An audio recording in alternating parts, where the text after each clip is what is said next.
ప్రభునందు ప్రియులారా, పరిశుద్ధ గ్రంథమైన బైబిల్ నుండి ప్రకటన గ్రంథం ప్రకటన గ్రంథం 19వ అధ్యాయం.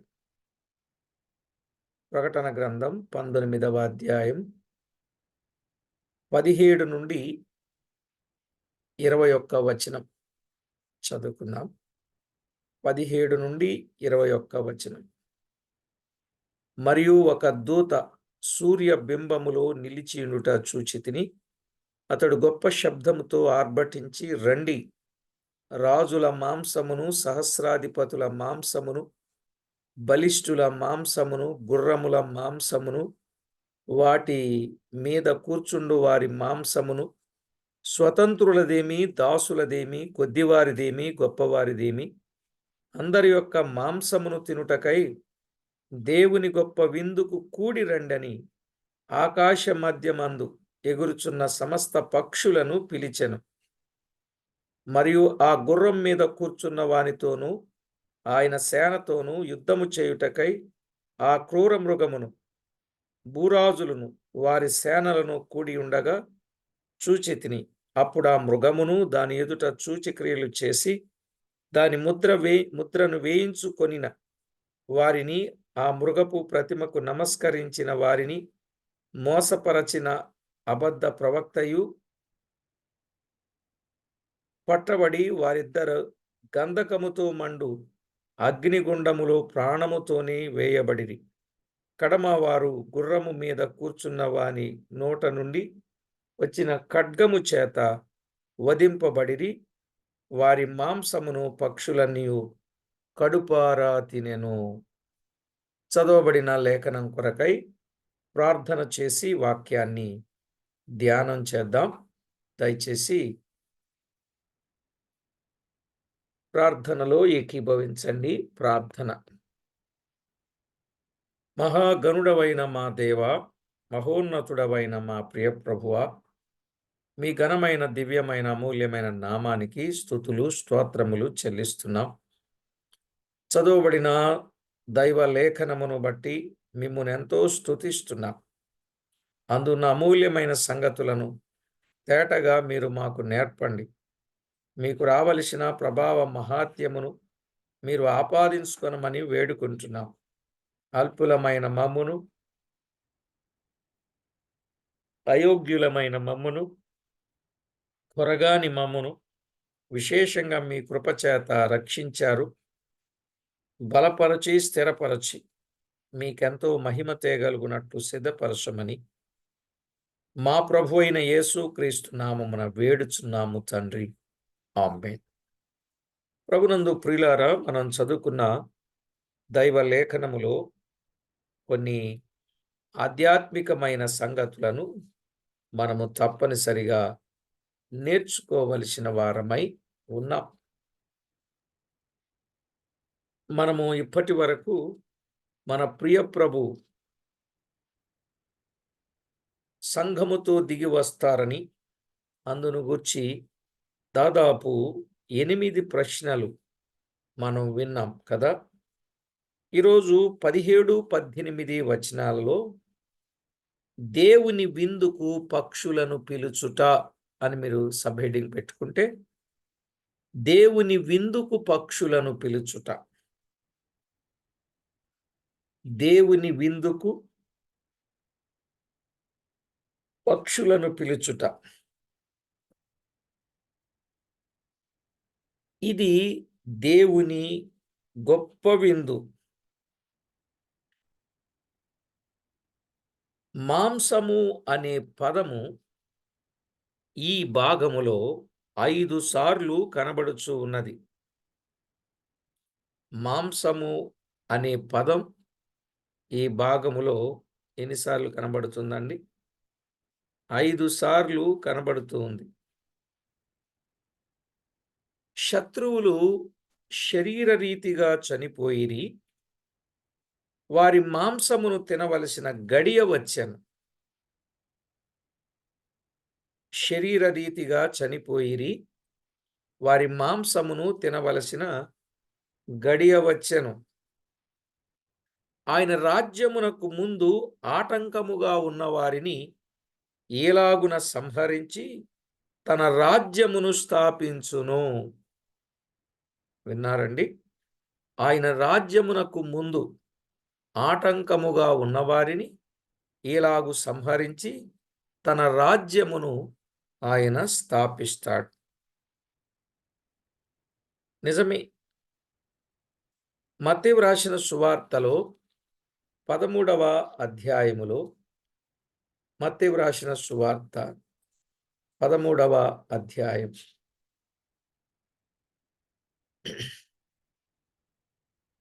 41 నుండి 43.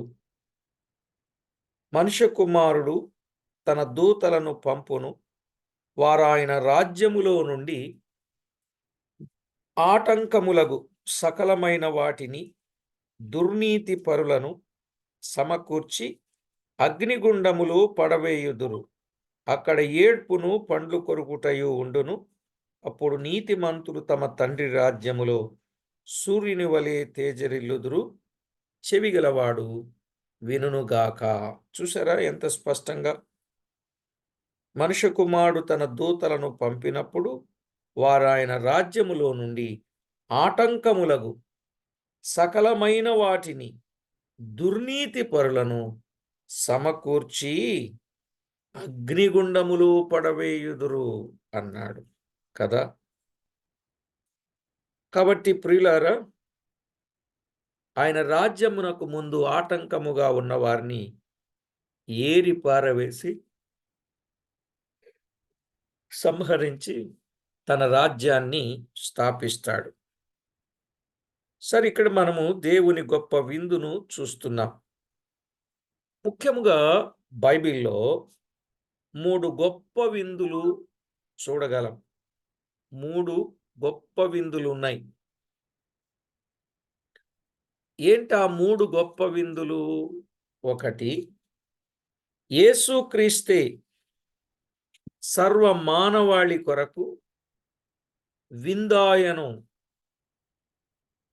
యేసుక్రీస్తే సర్వ మానవాళి కొరకు ఆయన ఏమయ్యాడండి? విందు అయ్యాడు. విందు అయ్యాడు. సర్వ మానవాళి కొరకు ప్రభు అయిన యేసుక్రీస్తు వారే విందైనట్లుగా బైబిల్ గ్రంథంలో మనము చూస్తూ ఉన్నాం. నిజమే ప్రియులారా, ఆయన విందయ్యాడు. చూడండి, యెషయా గ్రంథం 25వ అధ్యాయం 6వ వచనం. యెషయా గ్రంథం 25వ అధ్యాయం 6వ వచనం. ఈ పర్వతము మీద సైన్యములకు అధిపతియగు యెహోవా సమస్త జనముల నిమిత్తం క్రొవ్విన వాటితో విందు చేయును, మడ్డి మీదనున్న ద్రాక్షారసముతో విందు చేయును, మూలుగు గల క్రొవ్విన వాటితో విందు చేయును, మడ్డి మీది నిర్మలమైన ద్రాక్షారసముతో విందు చేయును అని వ్రాయబడింది. విందు చేయును. బైబిల్ గ్రంథములో విందు అనే మాట చూస్తాం. ఇది పాత నిబంధన గ్రంథములో. ఇది కల్వరి విందు. దీనికున్న పేరేంటి? కల్వరి విందు అంటారు. మొదటిది కల్వరి విందు. యోహాను సువార్త 6వ అధ్యాయం 35వ వచనం. అందుకు యేసు వారితో ఇట్లనెను, జీవాహారము నేనే. నా యొద్దకు వచ్చువాడు ఏమాత్రమును ఆకలిగొనడు. నాయందు విశ్వాసముంచువాడు ఎప్పుడును దప్పిగొనడు అన్నాడు. కనుక ప్రభు దగ్గరకు వచ్చే వారి జీవితం ఎలా ఉంటుందో తేటగా చెప్పాడు. ఇక మనము దాదాపు 47 నుండి 51 వరకు మనము చదువుకుంటే, విశ్వసించువాడే నిత్య జీవము గలవాడు, జీవాహారము నేనే, మీ పితరులు అరణ్యములో మన్నాను తినియు చనిపోయిరి. దీనిని తినువాడు చావకుండునట్లు పరలోకము నుండి దిగివచ్చిన ఆహారమిదే. పరలోకము నుండి దిగివచ్చిన జీవాహారము నేనే. ఎవడైనను ఈ ఆహారం భుజించితే వాడెల్లప్పుడూ జీవించును. మరియు నేనిచ్చు ఆహారము లోకమునకు జీవము కొరకైన నా శరీరమే అని మీతో నిశ్చయముగా చెప్పుచున్నాను అనెను. కాబట్టి దైవ గ్రంథములో వ్రాయబడిన వాస్తవికత ఆలోచన చేస్తే కల్వరి విందు ప్రభువే మన కొరకు ఆయన చేసిన గొప్ప పుణ్యకార్యం. మన కొరకు విందైపోయాడు, మన కొరకు ఆహారంగా మారాడు, జీవాహారమయ్యాడు. పాటలు పాడుకుంటాం, ఆయన విందుశాలకు మనలను నడిపించి అనే చక్కని మాటలు పాటలుగా పాడుకుంటాం. కనుక ఎవరైతే క్రీస్తును అంగీకరించిన వారుగా ఉన్నారో వారు తృప్తి పొందగలరు. క్రీస్తును అంగీకరించిన వారు తృప్తి పొందగలరు. ఇక రెండవ విందు పెండ్లి విందు. ఇదే విందు. మొదటిది కల్వరి విందు, రెండవది పెండ్లి విందు. ప్రకటన గ్రంథం 19వ అధ్యాయం 9వ వచనంలో చూచాం పెండ్లి విందు. ప్రకటన గ్రంథం 19వ అధ్యాయం 9వ వచనం పెండ్లి విందు. ఈ పెండ్లి విందు ఎవరు ఆహారం ఆరగిస్తారంటే పాత నిబంధన భక్తులు ఈ విందు ఆరగించి ఆనందిస్తారు. ఈ పెండ్లి విందులో పాత నిబంధన భక్తులు వారే ముఖ్య స్నేహితులుగా ఉంటారనే మాట మనం విన్నాం. కాబట్టి దేవుని వాక్యములో పాత నిబంధన భక్తులు ఈ విందు ఆరగించి ఆనందిస్తారు. ఇక మూడవది దేవుని గొప్ప విందు. మూడవది దేవుని గొప్ప విందు. 19వ అధ్యాయం 18వ వచనంలో మనము చూస్తాం. దేవుని గొప్ప విందు. విందైన క్రీస్తును అంగీకరించక త్రోసివేసిన వారు ఆకాశ పక్షులకు విందైపోవుదురు. ఈ విందు ఏమండి, క్రీస్తును అంగీకరించక త్రోసివేసిన వారు ఆకాశ పక్షులకు విందైపోవుదురు. ఇది చాలా ఘోరం. గనుక విందైన క్రీస్తునందు విశ్వాసముంచి ఆత్మరక్షణ పొంది ఆనందించుట ఆశీర్వాదకరము. అర్థమైందండి? దేవుని వాక్యములు ఈ విందును గూర్చిన సంగతి ఆలోచన చేస్తే విందైన క్రీస్తును అంగీకరించక త్రోసివేసిన వారు ఉంటారుగా, ఎంత చెప్పినా వినని వారు, త్రోసివేసిన వారు రేపు ఆకాశ పక్షులకు విందైపోతారు. గనుక విందైన క్రీస్తునందు విశ్వాసముంచి ఆత్మరక్షణ పొంది ఆనందించుట ఆశీర్వాదకరము. కనుక రేపు విందులు ఉన్నాయి.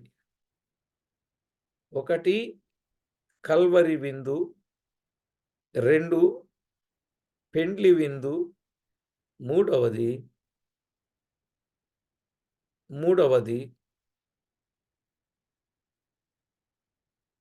నేను చెప్పలేదా? దేవుని గొప్ప విందు. దేవుని గొప్ప విందు. ఈ గొప్ప విందులో ఎవరైతే యేసు ప్రభువును అంగీకరించలేదో, త్రోసివేశారో ఆకాశ పక్షులకు వారేమైపోతారు?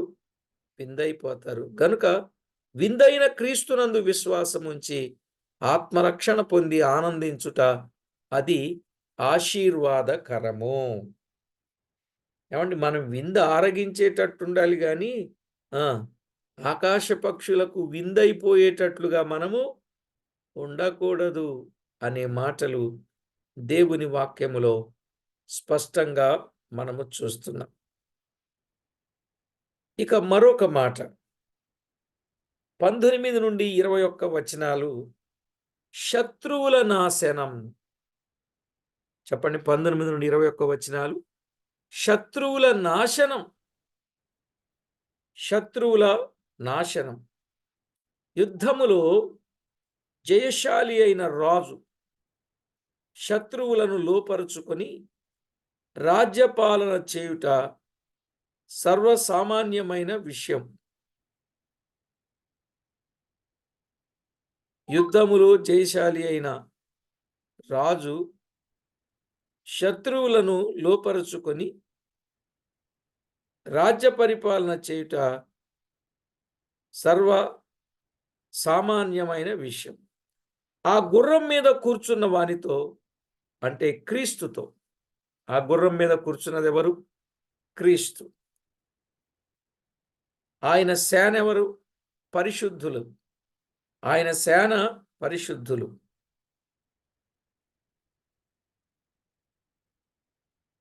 ఆయన సేనతో యుద్ధము చేయుటకై క్రూర మృగము అంటే క్రీస్తు విరోధి. క్రూర మృగం అంటే ఎవరు? క్రీస్తు విరోధి. భూరాజులు కాచుకొని ఉండిరి. భూరాజులు కాచుకొని ఉండిరి. ఇదొక వెర్రి అని చెప్పవచ్చు. ఇదొక వెర్రి అని చెప్పవచ్చు. క్రీస్తు విరోధికి బలమిచ్చి సాతాను మికాయేలు దూత చేతిలో ఓడిపోయెను అనే మాట చూస్తాం. క్రూర మృగం అంటే ఎవరండి? క్రీస్తు విరోధి. ఆయన సేన అంటే ఎవరండి? పరిశుద్ధులు. గుర్రం మీద కూర్చున్నది ఎవరండి? క్రీస్తు. కాబట్టి దేవుని వాక్యంలో భూరాజులు కాచుకొని ఉన్నారు, ఇదొక వెర్రి అని చెప్పవచ్చు. క్రీస్తు విరోధికి బలమిచ్చిన సాతాను మికాయేలు దూత చేతిలో ఓడిపోవును. అర్థమైందండి? క్రీస్తు విరోధికి బలమిచ్చిన సాతాను మికాయేలు దూత చేతిలో ఓడిపోవడం ఖాయం. ఓడిపోకూడదు. ప్రకటన గ్రంథం 12వ అధ్యాయం 7 నుండి 10 వచనాలు చదివితే, ప్రకటన గ్రంథం 12వ అధ్యాయం 7 నుండి 10 వచనాలు. అయితే అట్టి క్రూర మృగము ప్రభువుతో ఆయన దూతలతో యుద్ధము చేయ తలపెట్టుట కుదర్చలేని పాపపు వెర్రి. అట్టి మృగముతో యుద్ధము చేయడం, ఆ దూతలతో యుద్ధము చేయడం. ఇప్పుడు చెప్పండి.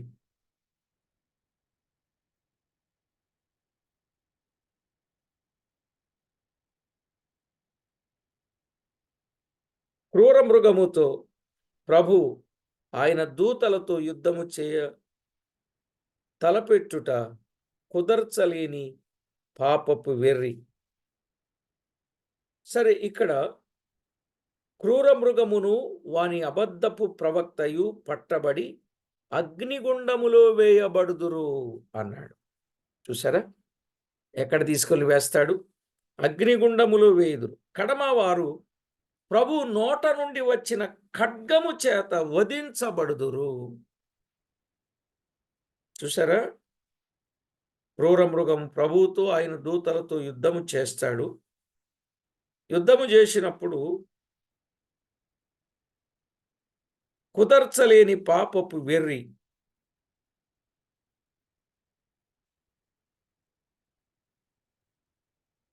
క్రూర మృగమును వాని అబద్ధ ప్రవక్తయు పట్టబడి అగ్నిగుండములో వేయబడుదురు. చూసారా? ఎవరెవరు?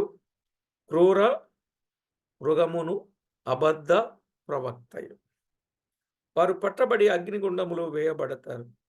కడమవారు ప్రభు నోట నుండి వచ్చిన ఖడ్గము చేత వధింపబడతారు.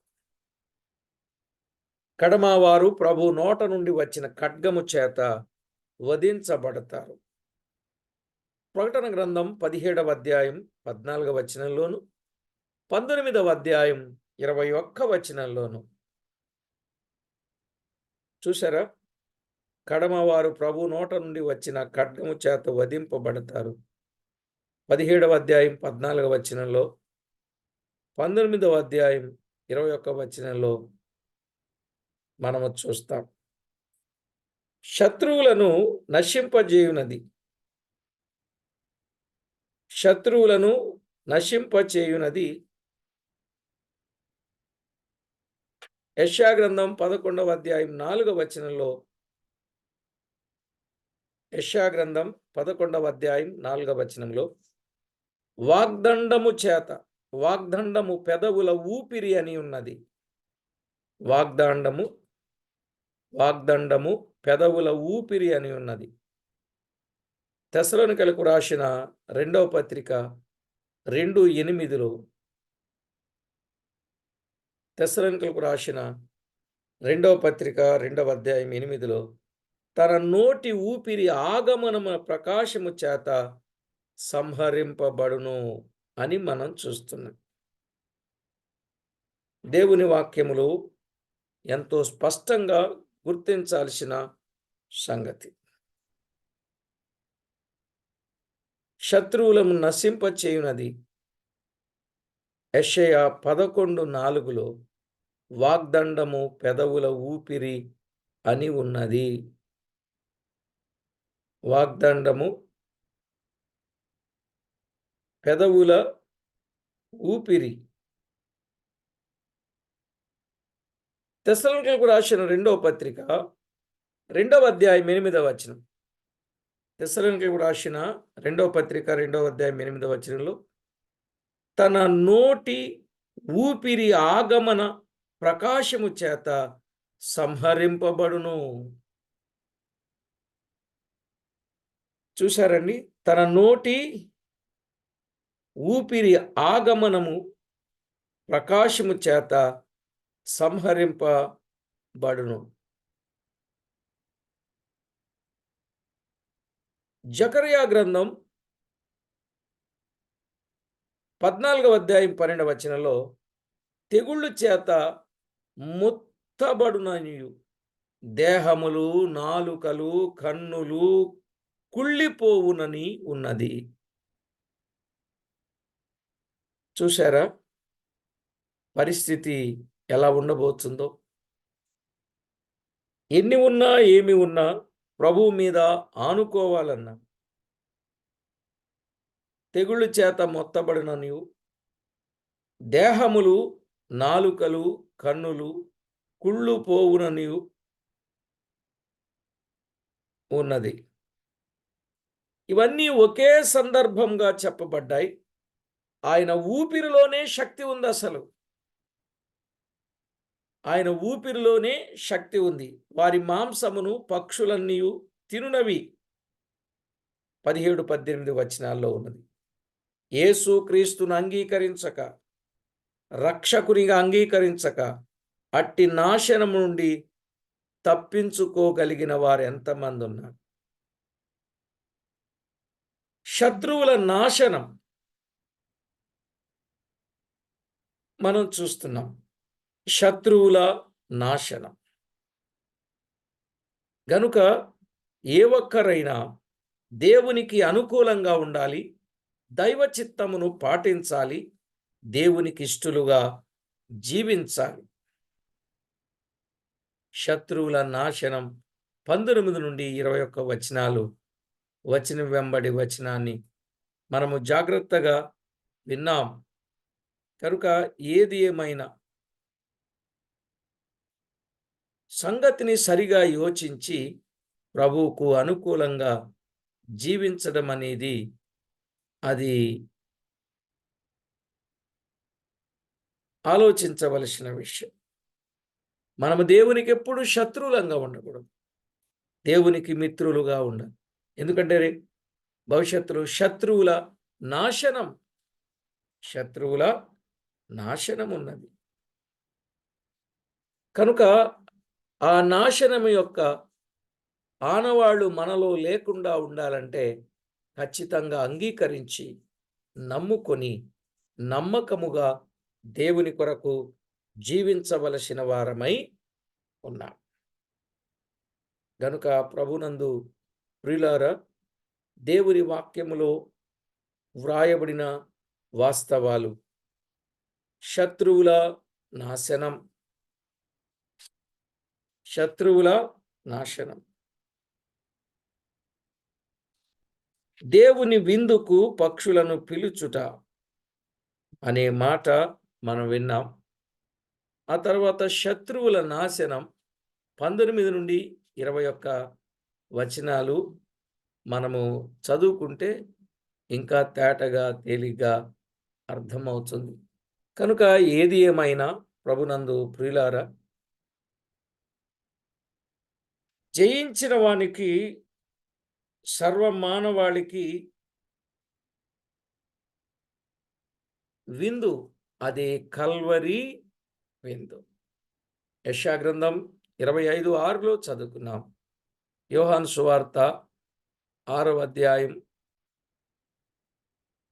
35 నుండి మనము కొన్ని విషయాలు చదువుకోవచ్చు. ఇక 47 నుండి 51 వచనం, జీవాహారము నేనే, జీవాహారము నేనే, జీవాహారము నేనే అనే మాటలు మనము చూస్తాం. కనుక క్రీస్తును అంగీకరించిన వారు తృప్తి పొందగలరండి. రెండవదిగా పెండ్లి విందని చెప్పాను. అది పాత నిబంధన భక్తులు ఆరగించేది, ఆనందించేది. ఇక మూడవదిగా దేవుని గొప్ప విందైపోవును. దేవుని గొప్ప విందు. కనుక కల్వరి విందు, పెండ్లి విందు, దేవుని గొప్ప విందు. కనుక శత్రువుల నాశనం ఎలా ఉండబోతుందో చాలా వివరంగా బైబిల్ గ్రంథంలో సంగతులను మనము చూస్తాం. కావున ప్రతి ఒక్కరూ ఇందున్న వాస్తవిక సత్యాలు అర్థం చేసుకోనండి. చివరికి 19 నుండి 21 వచనాల్లో శత్రువుల నాశనం, శత్రువుల నాశనం,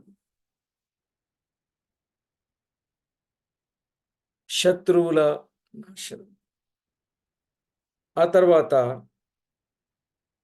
వాగ్దండము చేత పెదవుల ఊపిరి అని ఉన్న సంగతి మనము గమనిస్తాం. సరే, ఏది ఏమైనా రేపు క్రూర మృగం, అబద్ధ ప్రవక్త పట్టబడి అగ్నిలో వేయబడతారు. ఇక సాతానుడు మిగులుతాడు. ఆ సాతానుని సంగతి తర్వాత అధ్యాయాల్లో మనము చూస్తాం. చివరికి వాడు కూడా అగ్ని గంధకాలతో మండు గుండంలోనే పడతాడు. కనుక శత్రువుల నాశనం, శత్రువుల నాశనం. కనుక మన జీవితంలో మనము నాశనం కాకూడదు, బాగుండాలి, బ్రతుకు బాగుండాలి, దేవునికి మహిమకరంగా ఉండాలి. మనము చేయవలసిన పనులు నమ్మకంగా చేయాలి. ఎప్పుడైతే మన జీవితాన్ని దేవునికి నిజంగా సమర్పించుకొని భూలోకములో నమ్మకంగా జీవిస్తామో, ఆయన పని చేసిన, ప్రార్థన చేసిన, పరిచర్య చేసిన, ఏం చేసినా కూడా అది నమ్మకమైనదిగా చేసినప్పుడు మన బ్రతుకులే ధన్యమవుతాయి, మన జీవితం ధన్యమవుతుంది.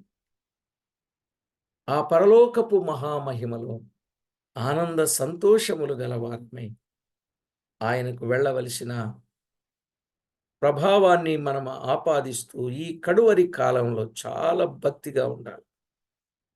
కుడియపు ఎడమలకు తొట్టిల్లిపోకూడదు. నేను అదే చెప్పాను ఈరోజు. యోబు భక్తుడు చెప్పాడు ఆ మాట. 23వ కీర్తనలో 23 యోబు గ్రంథంలో చెప్పాడు. అలాగుననే కీర్తనల గ్రంథంలో కూడా చెప్పాడు 40వ కీర్తనలో. అదేవిధంగా అనేక స్థలాలలో దైవ లేఖనంలో మనము చూడగలం. కనుక 116వ కీర్తన 8లో కూడా చూడగలం. మన ప్రభు అడుగు జాడలలో మనం నడచాలి. మన పాదములు జారిపడకుండా, పడిపోకుండా ఆయన మనలను కాయువాడై ఉన్నాడు. ఆయన చేతిలో ఉండాలి. ఆయన కొరకు ఎదురు చూస్తూ ఉండాలి. మనము అనుకొనని గడియలో ఎత్తబడతాం. విడువబడిన వారి పరిస్థితి ఎంత ఘోరంగా ఉంటుందో మనము అర్థం చేసుకోవచ్చు. కనుక ఈరోజు మనము కల్వరి విందు, పెండ్లి విందు, దేవుని గొప్ప విందు. విందుకు పక్షులను పిలిచినట్లుగా చూస్తాం. ఆ తర్వాత 19, 21 వచనాల్లో శత్రువుల నాశనం. శత్రువుల నాశనం 19 నుండి 21 వచనాలు. కనుక నాశనం అనే గోతి నుండి ఇంకెవరైనా తప్పించుకొనకపోతే తప్పించుకొనండి. యేసు ప్రభువు ఎందుకొచ్చారు? నశించిన దాన్ని వెదకి రక్షించడానికే గదా! కనుక ప్రతి ఒక్కరు గూడా ప్రభువును అంగీకరించకపోతే అంగీకరించిన వారు ప్రభువుతో నమ్మకంగా కొనసాగుతూ నాశనము నుండి తప్పించుకోవడం అది ఎంతో మంచి కార్యం. గనుక ప్రతి ఒక్కరూ ఈ విషయాన్ని గుర్తించి ప్రభువుకు అనుకూలంగా జీవించాలని మనవి చేస్తున్నాం. తర్వాత వర్తమానంలో 20వ అధ్యాయాన్ని మనము తేటగా విందాం. ప్రార్థన చేసుకుందాం. ప్రతి ఒక్కరూ ప్రార్థనలో ఏకీభవించండి. పరిశుద్ధుడవైన మా దేవా, మహోన్నతుడవైన మా ప్రియ ప్రభువా, మీ ఘననామానికి స్తోత్రాలు, స్తుతులు చెల్లిస్తూ ఉన్నాం. మా ప్రియ ప్రభువా, మా యందు మీరు జాలి చేసుకొని మీకు మేము ఎలాగూ మహిమ తేవాలో అలాగున మమ్మును భద్రపరచి కాపాడి దివారాత్రము మీకు మహిమ ఆపాదించే వారిగా మా ప్రాణాత్మ దేహములను సిద్ధం చేస్తున్నందుకు స్తోత్రములు. విన్న సంగతులు ప్రతి వారి హృదయంలో ముద్రించండి. కుడి ఎడమలకు తొట్టిల్లిపోకుండా మీ సహాయం ఇవ్వండి. మీరు తోడయుండి చేస్తున్న మేళ్ళు ఉపకారాలన్నింటిని బట్టి మిమ్మల్ని ఎంతగానో స్తుతిస్తూ గనపరుస్తూ మహిమపరుస్తూ ఉన్నాం.